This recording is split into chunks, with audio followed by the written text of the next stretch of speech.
Magandang araw mga classmate. Ang pag-uusapan natin ngayong araw ay laws of exponents which will be used later on sa mga lesson natin about simplifying rational expressions. So in this lesson, we are going to study 7 laws of exponents. So yung una natin ay yung tinatawag na product of powers. Okay, so if you will notice based dun sa representation, so when we say product of powers, so let's say we have x raised to m times x raised to n. So in this case, yung ating base ay parehas. So if we're going to apply product of powers, so we'll just simply copy the base and then i-add lang natin yung exponent. Okay. So that's it for the product of powers. So the second one is power of a product. So we have quantity of x times y raised to m. So if you will notice, this is equal to, so anong ginawa natin dun sa exponent na m? So we just simply distribute m to x. So that's why we have x raised to m and also distribute exponent yung m natin to y. So that's why we have y raised to m, or simply we have x raised to m times y raised to m. So para sa pangatlo nating law of exponent, so we have power of a power. Okay, so if you will notice, dun sa ating example, we have an exponential form raised to another power, or simply we have x raised to m raised to n. So, anong ginagawa natin? So, in applying power of power, so we just simply copy again the base and then we multiply this time the exponent. For our fourth law of exponent, we have power of a quotient. So, this is somehow similar to what we did with power of a product. So, this time, yung nasa loob ng parenthesis, so we have x over y raised to m. Again, using distributive property, di-distribute lang natin yung m kay x as well at kay y. So that's why we have x raised to m all over y raised to m. And for our fifth law, so we have quotient of powers. Or in symbol, we have x raised to m all over x raised to n. So this is equal to, again, since we have same bases or same base, we'll just simply copy the base and then we're going to subtract the exponent of the denominator from the exponent of the numerator. So that's why this is equal to x raised to m minus n. Okay, so this is only applicable, or this is applicable when the exponent of the numerator is greater than the exponent of the denominator. And again, our base is not equal to 0. For our sixth law of exponents, so we have 0 power. So this is just simply any number, variable, or term raised to 0. So this is equal or always equal to 1. Such that x so dapat si x hindi siya equal sa 0. Okay. And for our last law of exponent, yung ating pampitong exponent, so we have what we call the negative exponent, or any number, term, or expression which is raised to a negative exponent. So if you will notice, so we have x raised to negative m. So this is simply equal to 1 all over x raised to m. So anong ginagawa natin sa base? So kinukuha yung reciprocal ng base. So ang base natin dito ay x, so ang reciprocal niya is 1 over x. So yung exponent ng ating given, so natatanggal yung kanyang negative sign. So napapalitan ng positive. or yung kabaliktaran, so kung ang given naman, we have 1 all over x raised to negative n. Again, so this is a negative exponent. So, ang ating base dito ay, o yung given natin is 1 over x. So, kukunin natin yung reciprocal ng 1 over x, so which is x. And then, papalitan uli yung sign, imbis na negative, so magiging positive. So, this is equal to x raised to n. Okay, so let us try to apply those laws dito sa mga example na meron tayo. Okay, so paano ginagamit yung product of powers dito sa example natin. So, we have our first example. So, we have a raised to 3 times a raised to 5. So, applying product of powers, so we'll just simply copy the base. Parehas ang base nila. And then, we have 3 plus 5, or simply a raised to 8. Okay, so sa pangalawa, we have x raised to 6 times x raised to 4 times x. Again, so we have the same bases. Okay, kokopyahin natin yung base. And then, again, applying product of powers, so i-add lang natin yung exponents niya. So, i-add natin yung 6, 4. So, eto, if you will notice, walang nakalagay dito. So, it's understood na meron siyang power na 1. So, that's why meron tayo dito ang plus 1 sa dulo. So, when we add those exponents, so that will result to 11. So, our final answer is x raised to 11. So, applying power of product. So, this is our second set of example. So, first one, we have the quantity of x times y raised to 5. Again, so if this is the case, so we'll just simply distribute yung exponent sa x and y. So we'll have x raised to 5 times y raised to 5. For our second example, we have 3d raised to 2, or quantity of 3d raised to 2. Again, so i-distribute natin. So magiging 3 raised to 2 times d raised to 2.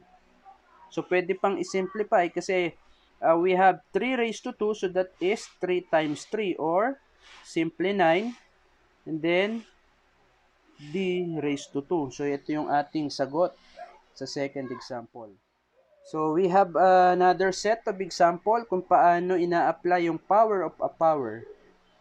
Okay, so yung una, we have a squared, or a raised to 2 raised to power of 5. Again, so kopyahin lang natin yung base. And then, in this time, i-multiply natin yung exponents. So, we have a, 2 times 5 is 10. So, ang sagot natin dito is a raised to 10. Okay. Subukan natin dito sa pangalawa. We have 2 square. Again, multiply natin dito. So, this will become 2 raised to 4. So, ang 2 raised to 4 is 2 times 2. So, that is 4 times 2, 8 times 2. So, this is equal to 16. Okay, para sa pang-apat uli nating law, we have power of a quotient. So, paano naman siya ina-apply? So, let's say we have a over b raised to the power of 5. Okay, again, distribute lang natin sa numerator at denominator. So, this will become a raised to 5 over b raised to 5. Okay, dito sa pangalawa, we have x squared all over 3 raised to the power of 3. So, using distributive property, so this will become x raised to 2. Again, so aside from power of quotient, so gagamitan din natin to ng power of power. So, that's why this will become 2 times 3. All over 3 raised to 3. So, pwede pa nating i-simplify. So, ang numerator natin, kopyahin yung base. 2 times 3, 6. Over 3 raised to 3. So, kapag sinimplify natin, so this is 3 times 3, 9 times 3, 27. Okay. So, reminder lang, classmate, ano? So, in this case, ito yung mga common mistake ng mga ibang classmate natin. Kapag nakakakita ng ganito, ang ginagawa nila, ina-add. So, tandaan natin na ang ginagamit natin dito, in this case, is power of power.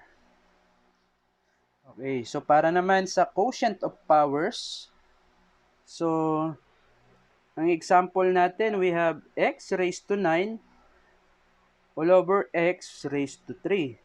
So, sabi sa rule, kopyahin natin yung base, and then, ima-minus natin yung exponent ng denominator sa exponent ng numerator. So, that's why we have x raised to 9 minus 3. So, kapag sinimplify, so this is x raised to 6. So, sa pangalawang example, same base uli. Copy the base. And then, subtract the exponent of the denominator to the exponent of the numerator. So, we have 2 raised to 6 minus 3 will become 2 raised to 3. So, kapag sinimplify natin 2 raised to 3, this is 8. Okay, so yung pang-anim natin, we have 0 power. So, this is simply x raised to 0 equals 1. Again. So, kung siya ay numerical coefficient, same rule. Ang gagamitin natin, 8 raised to 0. So, this is equal to 1. So, ang common mistake naman ng ibang classmate natin, kapag ang exponent is 0, tandaan natin na ang sagot is 1 and not 0.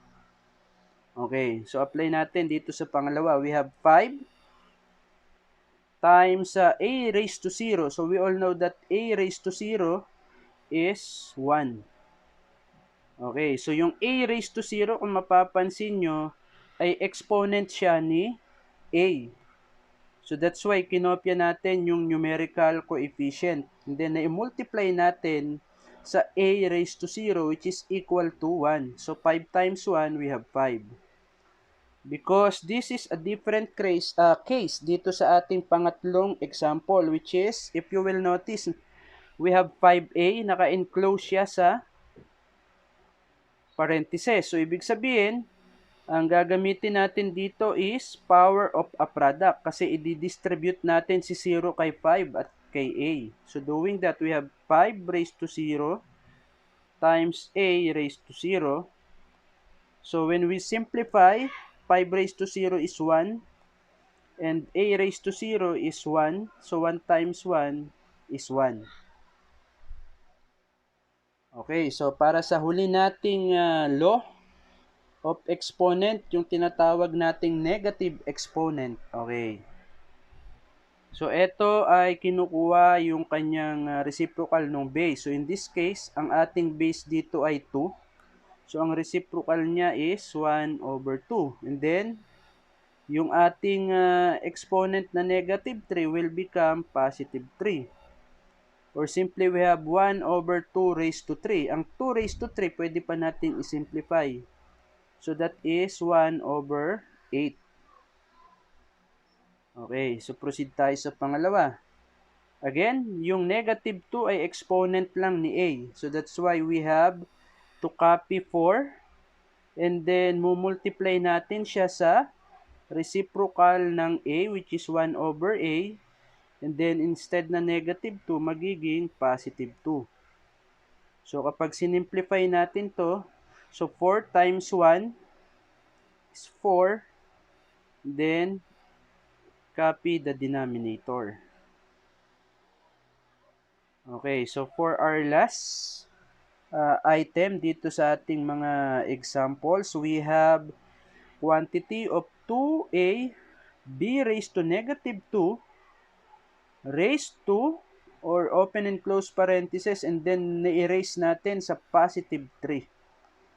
Again, so ang una nating gagamitin dito is power of product. Okay, so didistribute natin si 3 kay 2, kay A at kay B. Okay, so this will become 2 raised to 3 times A raised to 3 times B raised to negative 2 times 3. Okay, simplify natin. So we have 2 raised to 3 is 8, A raised to 3, and B raised to negative 6. So, pwede pang isimplify because yung ating B raised to 6, or sorry, B raised to negative 6 is a negative exponent. So, kopyahin natin yung A, 8A cube or 8A raised to 3. And then, reciprocal ng B is 1 over B. So, yung negative 6 will become positive 6. Then, simplify pa natin because pwedeng i-multiply ang 8a cube sa 1. So, that will give us 8a cube over b raised to 6. Okay, so ito yung ating sagot. So, that's it.